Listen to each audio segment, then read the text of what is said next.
राऊत असं म्हणाले की राज्यावर 9,32,000 कोटींचं कर्ज आहे, कर्ज काढून राज्य चालवलं जात आहे, राज्य लुटलं जात आहे. संजय राऊतला प्रशासकीय कामकाजाचा अनुभव नसल्यामुळं कोणतं कर्ज कोणत्या साली घेतलं याची माहिती त्यांच्याकडे नाही आहे. हे 9,32,000 कोटीचं कर्ज केव्हापासूनचं हे एकदा त्यांनी तपासून पाहिलं पाहिजे. आरोप करताना कोणत्या काळामध्ये किती कर्ज काढले याची आकडेवारी जर पाहिजे असेल तर त्यांनी निश्चित आमच्याकडून घ्यावी. परंतु बेछूट आरोप करणं हाच त्यांचा स्थायी स्वभाव झाल्यामुळं ते असे आरोप करत असतात आणि त्याचा आम्ही दखलसुद्धा घेत नाही. जाहीरनाम्यामध्ये ज्या दोन गोष्टी सांगितल्या की तुम्ही लाडकी बहीण योजनेला 2100 रुपये देणार आणि शेतकऱ्यांची कर्जमाफी, त्याचे उत्तर तुम्ही आता राज्याला दिले पाहिजे असं संजय राऊत म्हणतात. हो, सरकार येऊन 4 महिने झाले. तुम्ही सरकारमध्ये होते तेव्हा काय दिवे लावलेत? तुमच्या जाहीरनाम्यामध्ये नव्हतं का? मग तुम्ही 2.5 वर्षात काय केलंय? घरात बसून सरकार चालवलं ना. 4 महिन्याचं सरकार, आताशी पहिलं अधिवेशन सुरू झालंय. योग्य वेळेला योग्य निर्णय घेणं हे सरकारची भूमिका राहिलेली आहे.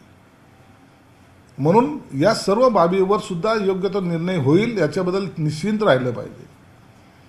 लाडकी बहीण योजनेवर काय यांचं मत आहे? सरकार कर्ज काढतंय, कुणाला देतंय? मग तुम्ही सांगा ना एकदा की आमचा लाडकी बहीण योजनेला विरोध आहे, ती तुम्ही योजना बंद करावी. एकीकडे योजना चालू ठेवावी यासाठी आग्रही आहे, एकीकडे कर्ज काढलंय म्हणून आता सरकार कर्जाच्या खाईमध्ये चाललं म्हणून सांगतायत. दुपट्टी भूमिका जी घेत आहेत ही वारंवार ते घेत आलेली आहे. या महाविकास आघाडीच्या लोकांनी एकदा स्पष्टपणे सांगावं की सरकारने लाडकी बहीण योजना बंद करावी. बघा त्याचा परिणाम काय होतो. म्हणून या सरकारने आता जे पैसे देत आहेत ती योजना कायमस्वरूपी चालू राहील. लाडकी योजना बंद होणार नाही. सरकारवर जरी कर्जाचा डोंगर थोडासा वाढत असला तरी त्याच्यावरच्या उपाययोजना हे सरकार शोधत आहे आणि त्या पद्धतीने सरकारसुद्धा आणखीन इन्कमिंग कसं होईल, आपला आर्थिक जो बोजा आहे तो कमी करण्यासाठी सरकार प्रयत्नशील आहे. एकनाथ शिंदे साहेबांनी सुरू केलेला आनंदाचा शिधा या योजनेसाठी निधीचा काहीच कुठं तरतूद झाली नाही, त्यामुळे ते पण बंद होणार का? नाही, तसं बंद होण्याचा तर मार्ग नाहीच आहे. परंतु या पुरवणी मागण्यामध्ये आता सोमवारच्या अधिवेशनामध्ये याच्यावर निर्णय निश्चित होईल. एकीकडे एकनाथ शिंदे असं म्हणतात की लाडकी बहीण योजना बंद होणार नाही, तर दुसरीकडे रामदास कदम असं म्हणतात की 10 योजना चालू होतात जरी योजना बंद केली. एकनाथ शिंदे साहेबांनी जी योजना चालू केलेली आहे ती कायम चालू राहील. कदमाने जे काही स्टेटमेंट केलं की 10 योजना त्याच्या अनुषंगाने चालू करता आल्या असत्या, हे बरोबर आहे. परंतु 10 योजनेच्या बरोबरीचा फायदा या सरकारला सुद्धा एका लाडक्या बहीण योजनेमुळे झालेला आहे हे विसरता कामा नये. म्हणून ही जी काही सत्तांतर झालेले किंवा ही सत्ता ज्या पद्धतीने बहुमतात आलेली त्याचं कारण सुद्धा लाडकी बहीण योजना हे विरोधक सुद्धा मान्य करतात. म्हणून आम्ही या योजनेला कुठेही खंड पडू देणार नाही, बंद होऊ देणार नाही.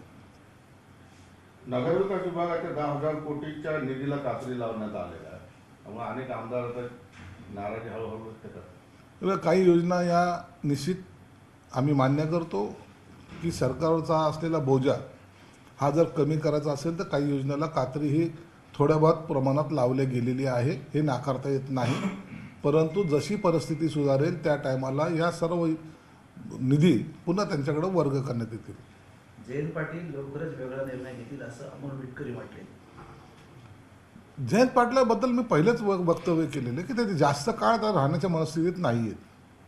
तुम्हाला एक सांगतो की लवकरच शरद पवारच्या राष्ट्रवादीमध्ये भूकंप येईल. जयंत पाटील हे तुम्हाला अजितदादाच्या राष्ट्रवादीमध्ये सामील झालेले दिसतील. सरकारमधलेच नेते आहे सुधीर मुनगंटीवार ते असं म्हणजे की शेतकऱ्यांना कर्जमाफी देण्यासाठी का घाबरतात, डेअरिंग करा म्हणतात. डेअरिंग जरूर करू. सुधीर भाऊसारखे नेते बरोबर असल्यानंतर डेअरिंग करायला काही हरकत नाही. ते अर्थमंत्री राहिलेले आहेत, त्यांनीसुद्धा अनेक अर्थसंकल्प सादर केलेले आहेत. त्यांना परिस्थितीची जाण आहे, कोणत्या वेळेला निर्णय घ्यायचा आहे याचीसुद्धा जाण त्यांना आहे. म्हणून आम्हीसुद्धा योग्य वेळेला तो निर्णय घेऊ. नितेश राणे यांनी वेगळे वेगळे प्रश्न पडलेले राज्यात, पण झटका मटणावरून जे वक्तव्य केलं ते कितपत योग्य आहे? हा एवढा जीवन मरणाचा प्रश्न आहे राज्यात. नाही, आता मग नितेश राणेंनी काय वक्तव्य केलं त्याच्याशी मी सहमत नाही आहे. हे असे प्रश्न उपस्थित करून नेमकं त्यांना काय सांगायचं हे मलाही कळालं नाही. ते त्यांचं वैयक्तिक मत आहे. सरकार त्या भूमिकेशी सहमत बिलकुल नाही आहे. म्हणून अजितदादांनी त्याबद्दल स्पष्टीकरण सुद्धा दिलेलं आहे. आणि असे प्रश्न उपस्थित करून पुन्हा वेगळं कडे वातावरण घेऊन जाण्यापेक्षा आपण महाराष्ट्राच्या विकासावर बोललेलं कधीही चांगलं. लीलावतीमध्ये काळ्या जादूचे प्रयोग झाले असं काहीतरी माहिती बाहेर आलेली, त्याच्यावर सुद्धा बरीच चर्चा, मतांतर सुरू होतं. काय चाललेलं आहे राज्यात? महत्वाच्या प्रश्नावर चर्चा होते. लीलावतीमध्ये काही काळी जादू झाली असेल, कदाचित बांद्राचे लोक तिकडे गेले असावेत म्हणून ही काळी जादू केली असावी, परंतु त्याची कल्पना आम्हाला नाही.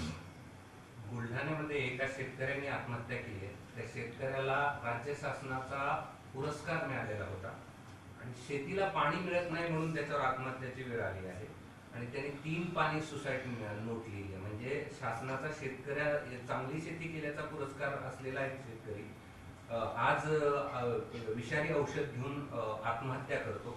आपण ज्या पक्षाचे, आपल्या पक्षाचं जे नेतृत्व करणार ते देखील एक शेतकरी आहेत. या सगळ्याविषयी तुमचं काय मत आहे? हे बघा, बुलढाण्याच्या शेतकऱ्यांनी केलेली आत्महत्या ही सगळ्याच्या मनाला चटका लावून जाणारी आहे.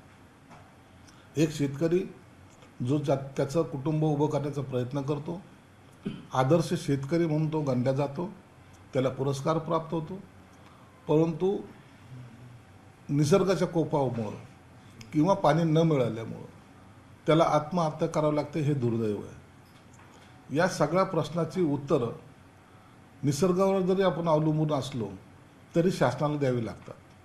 म्हणून सरकार नेहमीच प्रयत्नशील राहिलेलं आहे. गोदावरीच्या माध्यमातून इकडे पाणी कसं आणता येईल, कोकणातली नदी पाणी इकडे कसं वळवता येईल, हाही प्रयत्न आहे. परंतु हे प्रश्न सुटताना थोडा जो काही विलंब लागतोय आणि ते विलंब लागण्याच्यामुळे शेतकऱ्याच्या दैनंदिन जीवनामध्ये ज्या काही अडचणी निर्माण होत आहेत त्या अडचणीला कंटाळून तो आत्महत्या करतो. हे खरं तर दुर्दैव आहे. म्हणून शेतकऱ्यांच्या पाठीशी उभं राहण्याचा सरकारचा प्रयत्न राहिलेला आहे. शेतकरी बांधवाला सुद्धा तुमच्या माध्यमातून विनंती असेल की हे प्रश्न आत्महत्या केल्याने सुटणार नाही, तर तुम्हाला सरकारकडून काय सहकार्य पाहिजे त्या बाबतीमध्ये सरकार गांभीर्याने घेत आहे. तुमचं सहकार्यसुद्धा काही वेळेला जे अशा घटना घडतात त्याच्यानंतरच्या ज्या प्रकार पुन्हा समोर येतो, तर त्याच्याऐवजी घटना घडण्याच्या पूर्वीच काय उपाययोजना केल्या पाहिजे यासाठी सरकार गांभीर्याने पाहत आहे आणि आपणही आत्महत्या करू नये अशी तुम्हाला सर्वांना विनंती सुद्धा आहे. अर्थसंकल्पात नगर विकास विभागाचे 10,000 कोटीच्या झालं. परिणय फुके असं म्हणाले आहेत की काही नेते पैसे घेत आहेत आणि ते पैसे घेऊन प्रश्न विचारत आहेत आणि याबाबतची त्यांनी एक ऑडिओ क्लिप जाहीर केली. खंडणी, ब्लॅकमेलिंग असले सगळे प्रकार काही नेत्यांकडनं सुरू आहे असं भाजप नेते परिणय फुके म्हणतात. याला जोडून आणि त्यांनी असं म्हटलंय की हे विरोधी पक्षातील नेते लोक करतायत आणि त्यांची एक टोळी आहे. परिणय फुकेसारख्या आमदारांनी असा प्रश्न उपस्थित करणं हा निश्चित गांभीर्याने घेण्याचा विषय आहे. यापूर्वी सुद्धा विधानसभेमध्ये लक्षवेधी लावून ॲबसेंट राहणं, प्रश्न लावणे आणि ॲबसेंट राहणं यावर विधानसभेच्या अध्यक्षांनी सुद्धा रुलिंग दिलेली आहे. त्यांनी तर स्पष्टपणे सांगितलं की असे प्रश्न विचारणारे किंवा प्रश्न लावण्यासाठी जे काही धडपड करून कोणी जर असं ब्लॅकमेल करत असेल तर त्याच्यावर कारवाई ही झाली पाहिजे असं विधानसभा अध्यक्षाचं एका रुलिंगमध्ये मत त्यांनी व्यक्त केलेलं आहे. म्हणून विधान परिषद असो की विधानसभा असो, असं जर कुठं आढळलं तर मला वाटतं याला गांभीर्याने घेतलं पाहिजे. प्रश्न असे असले पाहिजे जे सर्व समाजाशी निगडीत असले पाहिजे. कुणाला तरी टार्गेट करण्यासाठी प्रश्न विचारणं किंवा त्याला ब्लॅकमेल करण्यासाठी प्रश्न विचारणं जर असे जर प्रकार घडले तर ते सर्व या विधानसभेचं आणि विधान परिषदेचं पावित्र्य नष्ट करणाऱ्या घटना आहेत असं मी मानतो. म्हणून असं प्रश्न विचारताना सन्माननीय आमदारांनाही विनंती असणार आहे की आपण याचं पावित्र्य या विधानसभेचं, आपण कायदे मंडळ बनवणारे लोक आहोत, अशा वेळेला जर आपल्यावर आरोप जर झाले तर मला वाटतं मग या संस्थेवरचा विश्वाससुद्धा लोकांचा उडेल म्हणून याला सर्वांनी गांभीर्याने घेतलं पाहिजे. बरं, आदित्य ठाकरेंचं एक विधान आहे, भाजपा आणि या सरकारला मराठमोळे सण मारायचे आहे. त्यांनी गणपती पीओपी मूर्तीवर बंदी आणली, कोळीवाड्यातील भोंग्यांवर कारवाई करत आहे. भाजपचं हे फेक नॅरेटिव्ह आता सगळ्यांच्या समोर येत आहे. आदित्यला तिकडं लुंगी घालून डान्स करता आला नसावे म्हणून त्यांनी केलेले हे वक्तव्य आहे. 2.5 वर्षामध्ये कोणतं परमिशन दिलं हो तुम्ही? गोविंदा कोणी चालू केला हो? गणपती उत्सव कोणी चालू केले हो? 31 कोणी साजरा केला हो? हे सर्व आम्ही आमच्या सरकारच्या काळामध्ये सर्व सणाला आम्ही परमिशन दिलेली आहे. परंतु नाहक काहीतरी आमच्या वरळीमध्ये काहीतरी घडतंय. वरळी काय पाकिस्तानात आहेत का? तुम्हाला तो वाटत असेल, परंतु वरळीतले बांधव, कोळी बांधव हे आमचे आहेत. म्हणून त्यांना असं परमिशन अडवण्याचा किंवा न देण्याचा असा काही प्रश्न उद्भवत नाही. तुम्हाला लुंगी डान्स करायचा असेल तर तुम्ही करू शकता. तुमचा आता व्हिडिओ सुद्धा आम्ही पाहिलेला आहे. आपणही चांगला डान्स करतात. भविष्यामध्ये तुम्हाला यासाठी जर विशेष परमिशन पाहिजे असेल तेही सरकार द्यायचा प्रयत्न सरकार निश्चित देईल, एवढी मात्र नक्की. मंत्रिपद न मिळाल्यामुळे मी नाराज नाही आणि तुझसे नाराज नाही मैं जिंदगी असं मुनगंटीवार विधानसभेत बोलले. मुनगंटीवारचं हे भाजपच्या अंतर्गत प्रश्न आहे, त्यावर भाष्य करणं योग्य नाही आहे. मुनगंटीवार सुद्धा हे एक ज्येष्ठ नेते आहेत, अनुभवी नेते आहेत. म्हणून मुझसे नाराज है जिंदगी हे त्यांनी त्यांच्या वरिष्ठाकडे जर ती खंत व्यक्त केली तर त्याच्यातून मला वाटतं मार्ग सुद्धा निघेल. तर एक विषय असा होता की राईट टू एज्युकेशन, शिक्षण हक्क कायदा संपुष्टात आणण्यासाठी राज्यातल्या जवळपास 3,000हून अधिक शाळा अल्पसंख्याक केल्या गेल्या आणि ते आणखी बेव फुटले. सामाजिक न्यायाची भूमिका असलेल्या विभागाकडून लोकांच्या अपेक्षा आहेत, तर SC, ST, OBC मागास असतील किंवा आर्थिकदृष्ट्या मागास असतील त्या विद्यार्थ्यांना त्यांच्या घराच्या जवळच्या चांगल्या शाळेत प्रवेश मिळत नाही. काय तुमची भूमिका आहे? काही शाळेने जाणून बुजून आपल्या शाळेचा दर्जा बदलून अल्पसंख्याकामध्ये घेण्याचा प्रयत्न करतायत.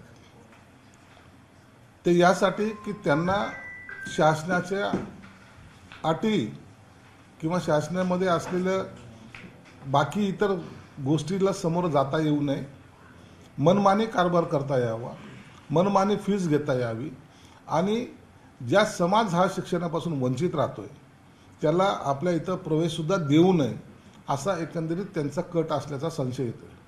म्हणून यापुढं किती अल्पसंख्याक शाळेला दर्जा दिलेला आहे किंवा त्यांना मान्यता दिलेली आहे याची तपासणी जरूर माझ्या विभागातर्फे सुद्धा केली जाईल.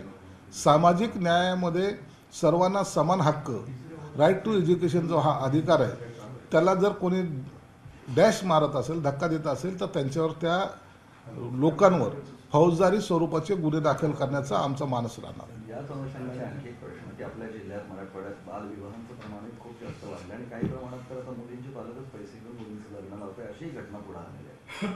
अत्यंत दुर्दैवी घटना आहे. बालविवाहाचा प्रकार प्रत्येक जिल्ह्यामध्ये दरवेळेला महिन्याला 4-5 तरी घडत आहेत आणि हे समोर आल्यामुळं आपल्याला दिसत आहेत. परंतु अनेक ठिकाणी असे बालविवाह होत आहेत, लपून छपून ते केले जातात अशी माहिती आहे. त्या ठिकाणच्या सर्व अधिकाऱ्यांनी याच्यावर लक्ष ठेवलं पाहिजे. बालविवाहामध्ये पैसे घेऊन मुली विकणंच हा एकंदरीत प्रकार आता मराठवाड्यामध्ये घडायला सुरुवात झालेला आहे. त्याला काही लोक फूससुद्धा लावत आहेत. म्हणून अशा प्रकारे जर कोणी करत असेल तर त्या संबंधितावर कडक कारवाई करण्याची सरकारतर्फे सूचना दिल्या जातील. दुसऱ्या क्रमांकाचं संख्याबळ असूनही सत्तेमध्ये सापत्न वागणूक दिली जात असल्याचा आरोप करून काही आमदार नाराज असल्याचे समोर आलेलं आहे. नाही, आमचे आमदार नाराज असण्याचा काही प्रश्न नाही. आम्ही मुळात शिंदे साहेबांच्या नेतृत्वात काम करतो आणि शिंदे साहेबांच्या आदेशाच्या बाहेर एक पाऊलही आम्ही टाकत नाही. नाराजगी जर आमची असते तर आम्ही ते शिंदे साहेबांसमोर व्यक्त करू. शिंदे साहेब त्याच्यावर निर्णय घेत असतात. म्हणून महायुतीमध्ये आतापर्यंत तरी कोणत्याही प्रकारचा बेबनाव नाही आणि जर असं जर काही घटना जर घडल्या तर त्याचा निश्चित दखल घेतली जाईल. राज्यात 70% बनावट पनीर आहे आणि भाजपच्या आमदारांनी विधानसभेतच हे सगळं सरकारला घरचं आहे. 5 कोटी भाजपच्या आमदारांनी विधानसभेत दाखवलं. काय दाखलं? 70% बनावट पनीर. बनावट पनीर आहे, बनावट दुधामध्ये भेसळ आहे, हे काही भागातले लोक करतायत याची माहिती सरकारकडे आहे आणि सरकार त्या दिशेने योग्य ते पाऊल सुद्धा उचलतं. केले. बीडमध्ये बीडच्या पोलीस अधीक्षकांनी एक नवीन उपक्रम राबवलाय. पोलिसांच्या जी नेम प्लेट आहे त्यातनं आडनाव काढून टाकलं आहे आणि पोलीस म्हणून त्यांना ओळखलं जावं यासाठी त्यांनी हा निर्णय घेतलाय. म्हणजे कुठेही म्हणजे आडनाव असणार नाही पोलिसांचं. फक्त गेल्या काही महिन्यापासून बीडमध्ये ज्या काही घटना घडत आहेत त्या बीडच्या घटना हिंसक जरी असल्या तर त्याला जातीवादाचा रंग दिला जातोय. मग एखाद्याचं आडनाव काय आहे त्याच्यावरून त्याची जात ठरवली जाते आणि ते जातीच्या आधारावर त्याच्याशी बोललं जातं. मग पाटील आहे म्हणजे हा मराठा आहे, ढाकणे आहे म्हणजे हा वंजारा आहे, हा आपला माणूस आहे, हा आपला माणूस आहे, हा जो काही पोलीस खात्यामध्ये का असाना जो फरक जाणवायला लागला होता तो जाणवू नये. नावच फक्त असावं, नाव असल्यामुळं त्याची जात कळत नाही आणि मग त्याला समान